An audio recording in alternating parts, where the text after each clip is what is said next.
Dan sebenarnya saya fokusnya di papan waktu ini, cuma kenapa saya membuat ini karena sebenarnya tuh anak-anak di sekolah itu kayak masih belum dapat gitu Pak, belajar tentang waktunya. Nah jadi ketika kalau main itu kan kita gelaran main ya Pak, teman-teman kita mau gelaran main gitu.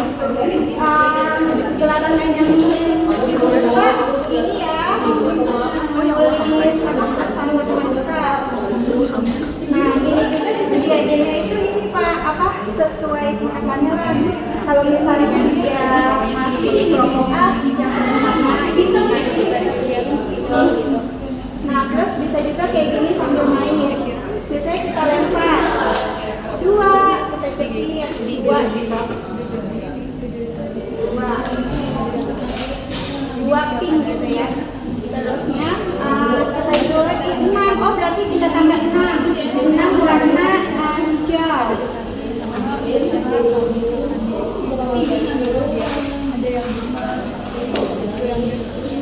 Ini timer waktu jadi judulnya sebenarnya ini papan waktu.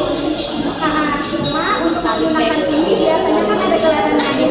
Nah gelaran main ini disiapkan kan sesuai sama usianya ya Pak ya. Nah ini juga kita angka-angkanya disesuaikan sama usianya.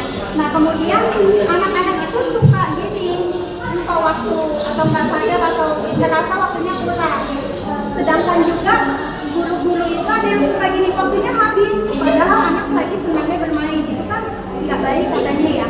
Jadi anak-anak itu harus diberitahu misalnya nanti kalau misalnya jam 8 kita akan keagamaan ya, gitu ya Pak. Tapi maaf ya Pak ya, ini apa alat ininya saya belum ketemu, harusnya yang kuat itu apa gitu belum ada.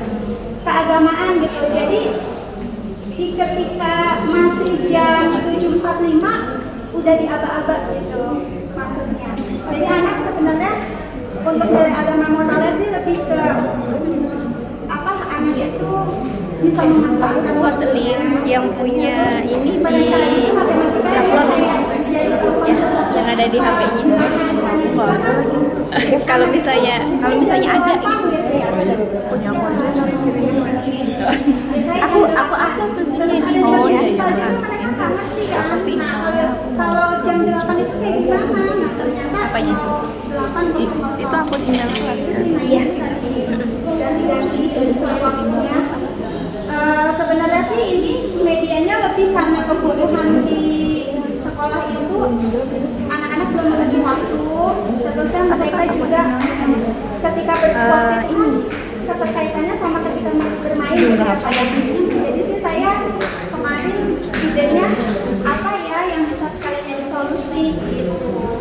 Jadi papan waktu ini. Nah karena anak-anak juga nanti ya dari panjangnya di angka 12 selesai mainnya gitu.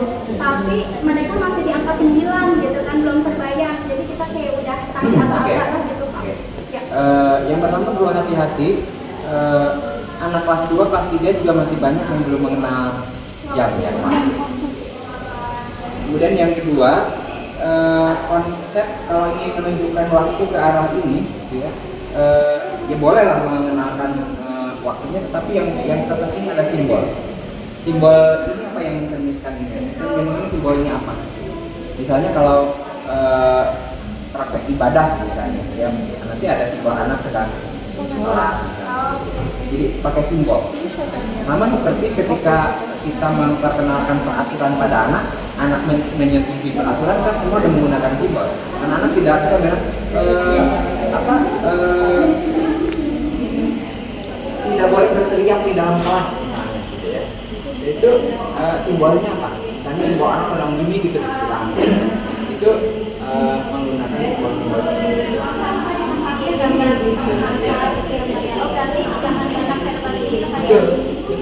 Dari simbolnya. Nah kemudian jadi kalau hubungannya dengan pedagogi verbal itu apa? Sebenarnya sih yang mau diajarkan itu hanya memahami bilangan waktu. Mereka itu apa sih bisa teratur? Harapannya mereka itu. Nah ini sebenarnya bisa dihubungkan ya antara matematika, sainsnya itu ke apa ya? Kalau di social study itu ada time, continuity, and change. Waktu, keberlangsungan, dan perubahan. Dibahas tidak? Di studi sosial. Ya. Waktu, keberlangsungan, dan perubahan. Jadi bagaimana anak-anak ini ada selalu di putaran waktu ini setengah hari itu ada yang berubah. Dari mulai bangun tidur, kemudian tidur, bangun tidur, kemudian mandi, ganti baju, itu sudah berubah. Kemudian nanti ke sekolah, dibandingkan dengan hari kemarin, apa yang dilakukan itu ada perubahan. Jadi orang selalu berubah dari satu waktu. Makanya di situ mudah-mudahan sih sudah dibahas ya, apa yang dimaksud dengan time, continuity, and change. Bahwa peristiwa itu selalu berubah, orang juga selalu berubah dari tampilannya gitu ya, dari apa yang dibicarakannya, kemudian konteksnya dan sebagainya.